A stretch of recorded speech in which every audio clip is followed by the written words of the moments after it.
नमस्कार साथियों, मैं ऋषि प्रताप बुंदेला आप सबका स्वागत करता हूं मेरी यूट्यूब चैनल डिजिटल ऋषि पर। आज के वीडियो में मैं थॉर्नडाइक, पैवलव, स्किनर, कोहलर के सिद्धांतों पर आधारित ओल्ड पेपर में आए हुए क्वेश्चन को डिस्कशन करने वाला हूं। लर्निंग थ्योरीज की मैं पहले ही वीडियो मेरे यूट्यूब चैनल पर डाल चुका हूं। क्वेश्चन अटेम्प्ट करने से पहले थ्योरी के वीडियो अवश्य देख लें। थ्योरी की प्लेलिस्ट की लिंक डिस्क्रिप्शन में मैंने दी हुई है। तो बिना किसी देरी के हम पहला क्वेश्चन स्टार्ट करते हैं। टीचिंग एग्जाम की तैयारी के लिए सब्सक्राइब करें डिजिटल ऋषि यूट्यूब चैनल को और प्रेस करें bell icon regular video update के लिए। पहला क्वेश्चन ले लेते हैं। निम्न में से कौन सा थॉर्नडाइक के अधिगम के प्राथमिक नियमों में शामिल नहीं है? आप आंसर कीजिए इस क्वेश्चन का।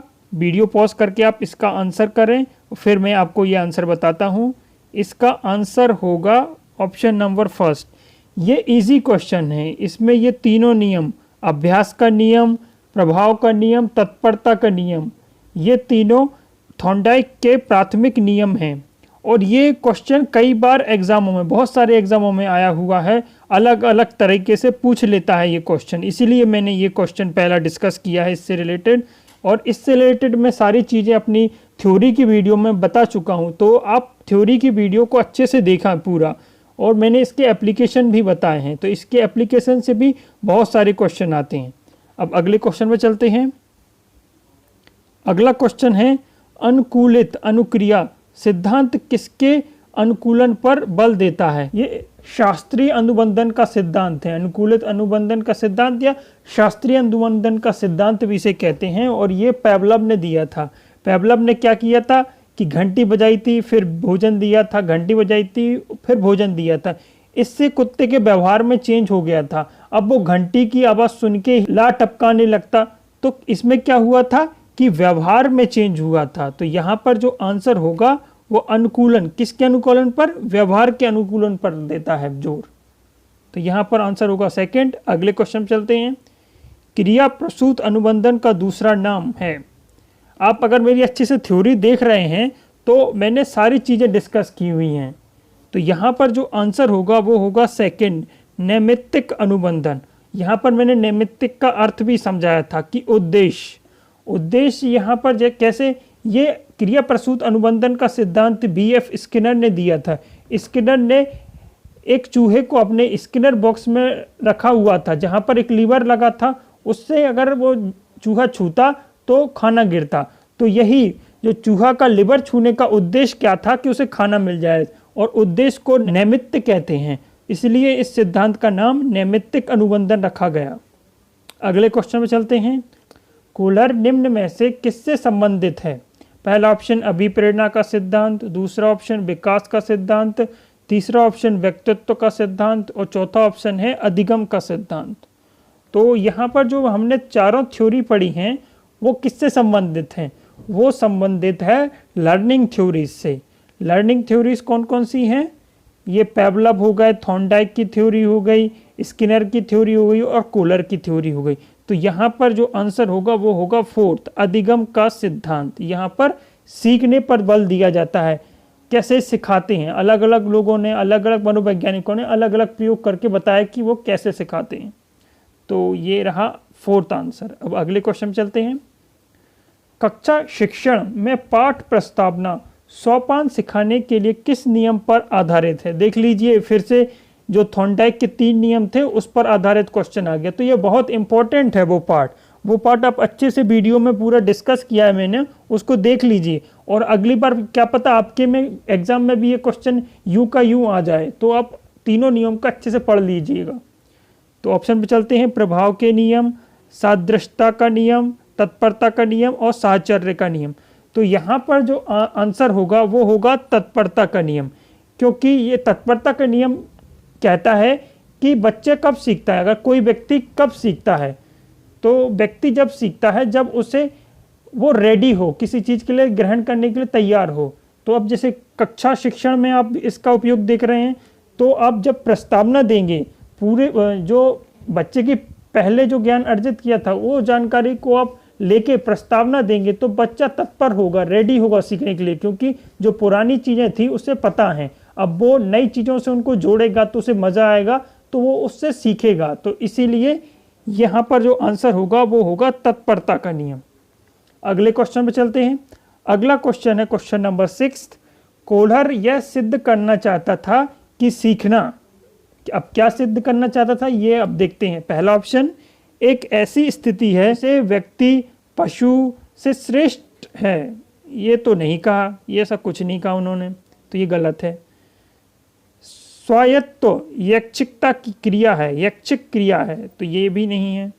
संज्ञानात्मक संक्रिया है, परिस्थिति के विभिन्न अंगों का प्रत्यक्षीकरण है, तो यहाँ पर जो आंसर होगा थर्ड, क्योंकि कोहलर का सिद्धांत उसमें देखा था कि जिन्होंने एक कमरे में 6 वन मानुषों को बंद कर दिया था और यहाँ पर बहुत सारी चीज़ें पड़ी हुई थी, एक बॉक्स पड़ा हुआ था कोने पे, और जो एक वन मानुष था जिसका नाम सुल्तान था, उसने सारी चीज़ों को एक साथ देख के क्या चीज़ क्या है, कैसे उसका उपयोग करके उस केले के गुच्छे तक पहुंचा जा सकता है, उसका उपयोग करके फिर उसमें सूझ आई थी, उसका दिमाग चलाता। तो इसलिए ये संज्ञान पर आधारित है कि सब चीज़ों को इकट्ठा करके दिमाग चलाना और निर्धारित करता है संज्ञान, यानी अपनी बुद्धि उस पर डिपेंड करता है कि हम सब चीज़ों को इकट्ठा सोच पाएँ और फिर हल निकाल पाएँ, तो ये रिलेटेड है, इसलिए ये रिलेटेड है संज्ञान से।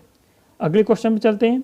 व्यवहारवादी खालिस्तान ने कहा था, मुझे नवजात शिशु दे दो, मैं उसे डॉक्टर, वकील, चोर या जो चाहूँ बना सकता हूँ। ये कथन किसने बोला था? ये व्यवहारवादी हैं।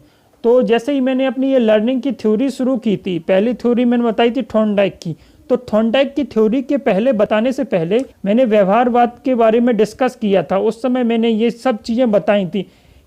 यहाँ पर आप ध्यान रखिए कि जो मैं पढ़ाता हूँ वो पॉइंट टू पॉइंट पढ़ाता हूँ और सारा कुछ एग्जाम में आया हुआ है और बहुत अच्छे से शॉर्ट नोट बनवा रहा हूँ।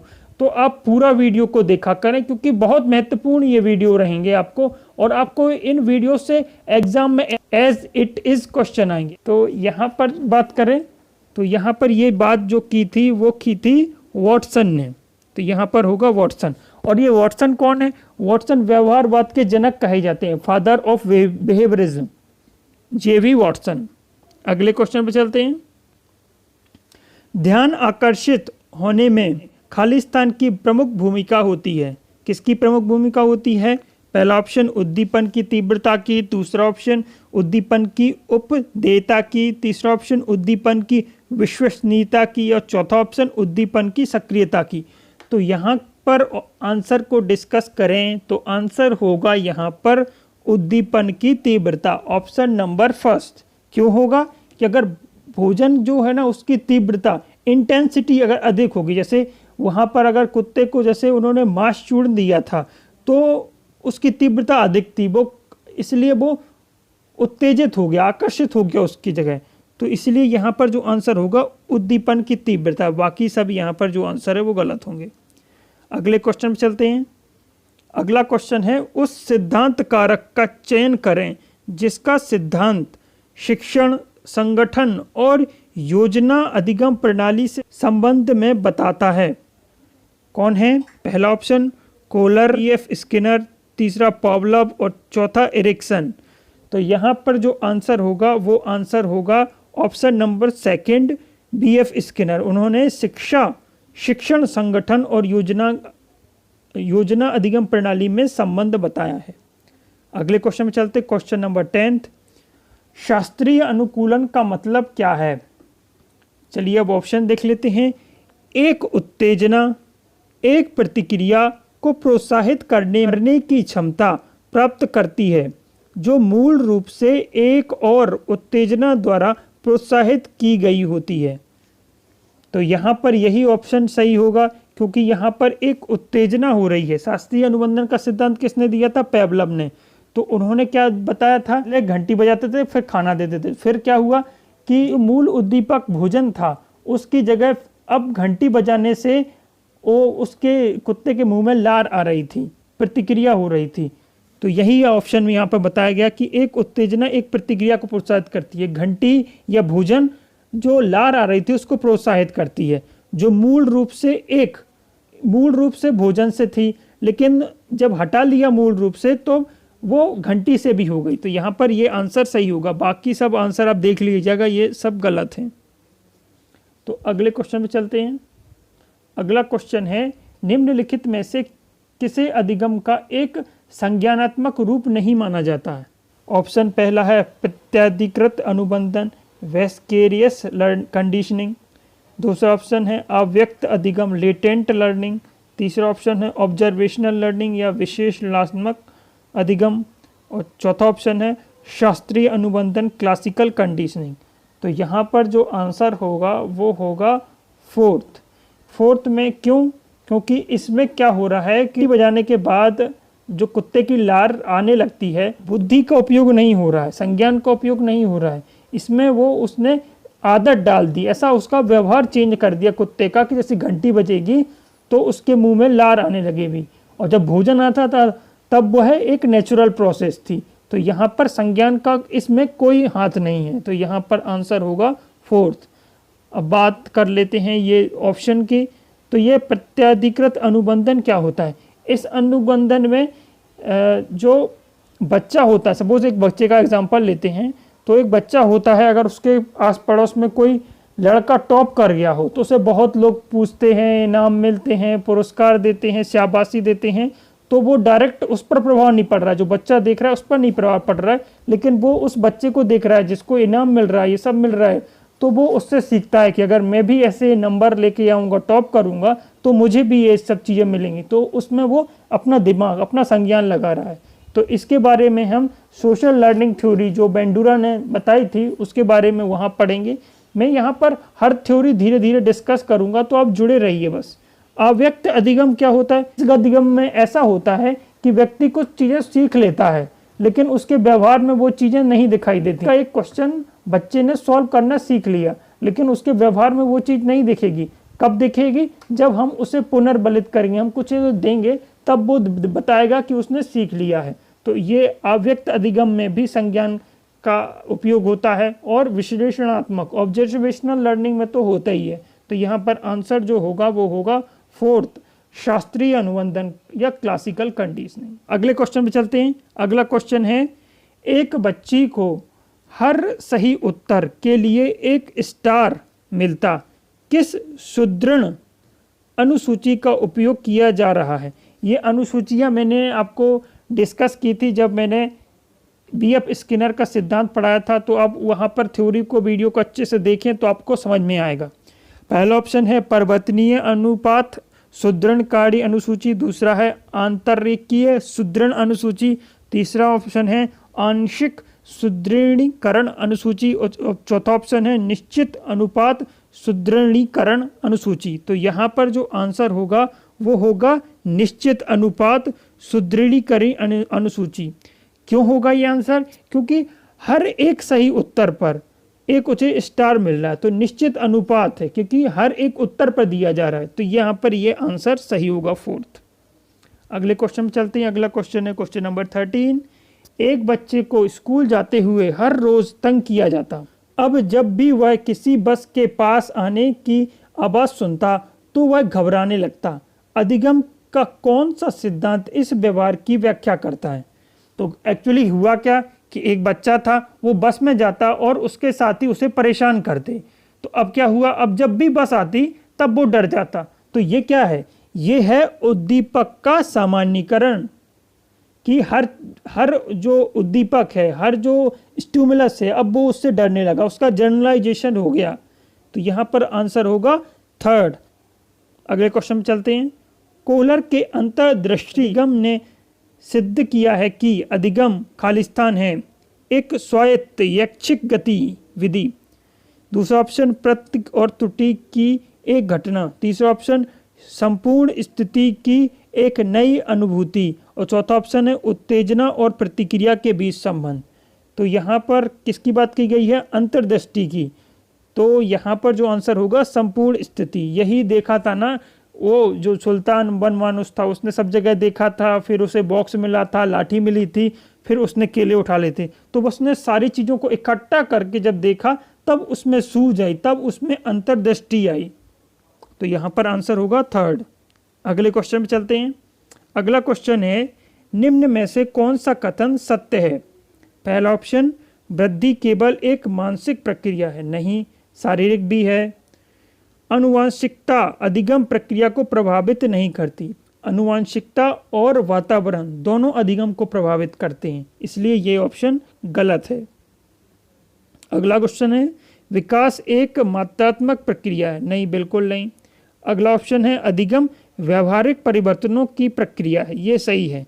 ये व्यवहारवादी लोग कहते हैं अगर व्यवहार में परिवर्तन नहीं हुआ तो अधिगम नहीं माना जाएगा। ये मैंने व्यवहारवाद में पढ़ाया हुआ है। अभी जो थ्योरी डिस्कस की उसके से पहले मैंने व्यवहारवाद को भी डिस्कस किया है। अगले क्वेश्चन पे चलते हैं। गेस्टाल्ट का अर्थ होता है। यहाँ पर गेस्टाल्ट की बात की जाती है। जब मैंने कोलर की सूझ का सिद्धांत पढ़ाया था तो उससे पहले मैंने गेस्टाल्टवाद के बारे में पढ़ाया था। तो गेस्टाल्टवाद क्या कहता है? अंतर्दृष्टि के बारे में बताता है, सूझ के बारे में बताता है। सूझ कैसे आती है?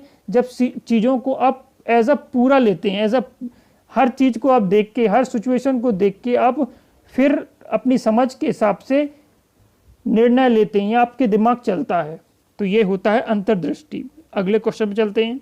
अगला क्वेश्चन है 70। इस क्वेश्चन से जाने से पहले मैं एक चीज़ बता दूं कि मैंने फेसबुक पर एक ग्रुप बनाया है जहां पे मैं प्रैक्टिस क्वेश्चन पोस्ट करता रहता हूं। साथ ही में जो यहाँ पर थ्योरी या फिर क्वेश्चन लेता हूं उसकी पीडीएफ भी अब मैं वहां पर सेंड करूंगा। तो डिस्क्रिप्शन में फेसबुक ग्रुप की लिंक है, आप लोग वहां पर जुड़ें। तो अब क्वेश्चन नंबर 17 ले लेते हैं। निम्न में से कौन सा एक व्यवहार का पुनरावृत्ति को बढ़ावा देता है? पहला ऑप्शन पुनर्बलन, दूसरा सुषुप्त, तीसरा चंकिंग और चौथा दंड। तो यहाँ पर जो आंसर होगा वो होगा पुनर्बलन। पुनर्बलन जो किसी व्यवहार को बढ़ावा देता है। जैसे चूहा को अब आपने पुनर्बलित किया कुछ खाना देके, तो वो हर बार उस जो लिवर था उसको दबाने लगा, सीख गया, वो दबाना सीख गया। तो यही है पुनर्बलन से आप उसको बढ़ावा देते हैं। आगे चलते हैं। अगला क्वेश्चन है 18वां। भोजन एक व्यावसायिक विज्ञापन हमारे मुंह में लार का उत्पादन करता है, इसकी वजह है। जो भोजन है वो हमारे मुंह में लार उत्पन्न कर देता है, इसकी क्या वजह है ये पूछा गया क्वेश्चन में। ऑपरेटिंग कंडीशन, प्रतिक्रियात्मक अधिगम, क्लासिकल कंडीशनिंग या गुप्त अधिगम। तो यहाँ पर जो आंसर होगा वो होगा थर्ड, क्लासिकल कंडीशनिंग। अगले क्वेश्चन पे चलते हैं। अगला क्वेश्चन है थॉर्नडाइक के अनुसार इनमें से कौन सा कथन तत्परता नियम का सबसे अच्छा वर्णन करता है? तो देख लीजिए फिर से ये तत्परता का नियम आ गया, थॉर्नडाइक का नियम। तो ये बहुत इंपॉर्टेंट है, आप अच्छे से समझिए उसको, देखिए वीडियो में, आप थ्योरी में 2 बार देखिए, ठीक है। ऑप्शन में चलते हैं। इसका अर्थ है कि प्रशिक्षण या अभ्यास अधिगम की दक्षता और स्थायित्व को बढ़ाने में मदद करता है। सेकंड ऑप्शन, इसका अर्थ है कि विषय की तैयारी या स्वभाव अधिगम में योगदान देता है। तीसरा ऑप्शन, इसका अर्थ है कि एक उपर्युक्त व्यवहार के प्रहार होने पर जीव अपनी प्रतिक्रिया बदलता रहता है। आखिरी ऑप्शन, इसका अर्थ है कि प्रयास और त्रुटि के कारण संबंध बनते हैं। तो ये चौथा ऑप्शन बिल्कुल गलत है। इसका अर्थ है कि उपयुक्त, ये भी बिल्कुल गलत है। और ये अभ्यास का नियम है पहला वाला। तो यहाँ पर जो आंसर होगा वो होगा सेकंड, क्योंकि यहाँ पर अगर आप तैयार होंगे किसी चीज़ को, आपका स्वभाव अधिगम वाला होगा, तो आप चीज़ों को सीख पाएंगे अच्छे से। अब आखिरी क्वेश्चन है क्वेश्चन नंबर 20। अंतर्दृष्टि के माध्यम से अधिगम के सिद्धांत का अर्थ क्या है? पहला है अधिगम के लिए विचार, तर्क और बुद्धिमत्ता जैसे उच्च क्रमिक मानसिक प्रक्रियाओं की आवश्यकता होती है। प्रयास और त्रुटि द्वारा अधिगम करना, जहां समस्या को विभिन्न प्रयासों द्वारा बार बार हल करना एक विशेषता जो कि सफलता तक जारी रहती है। बिल्कुल नहीं, जो कोलर हैं वो इसके अपोजिट काम करते हैं और ये थॉर्नडाइक के थ्योरी पर है, आधारित है, इसलिए गलत है। अधिगम जो एक विशेषज्ञ द्वारा किए गए सबूतों को देखने और उनके संचार कौशल की नकल करने से होता है। बिल्कुल नहीं, ये नकल करने का कुछ नहीं बोला उन्होंने अंतर्दृष्टि में। एक प्रकार के अधिगम या समस्या को हल करना जो किसी समस्या के विभिन्न हिस्सों के संबंधों को समझने और उस स्थिति को समझने के माध्यम से अचानक होता है। बिल्कुल सही। यहाँ पर जो ऑप्शन होगा वो होगा फोर्थ, यहाँ पर फर्स्ट ऑप्शन नहीं होगा।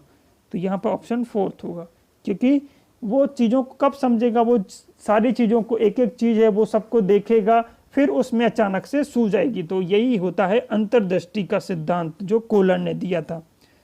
तो साथियों, यहाँ पर 20 क्वेश्चन समाप्त होते हैं। 20 में से आपके कितने क्वेश्चन सही रहे कमेंट के माध्यम से अवश्य बताएं। वीडियो कैसा लगा आपको, प्रतिक्रिया एवं सुझाव कमेंट के माध्यम से अवश्य दें। वीडियो पसंद आया हो तो वीडियो को लाइक करें, अपने दोस्तों के साथ शेयर करें, और जो नए साथी यहाँ पर जुड़े हुए हैं चैनल को सब्सक्राइब कर लें। अगले वीडियो के साथ में फिर से मिलता हूँ। आप सब लोगों का बहुत बहुत शुक्रिया इस वीडियो से जुड़ने के लिए।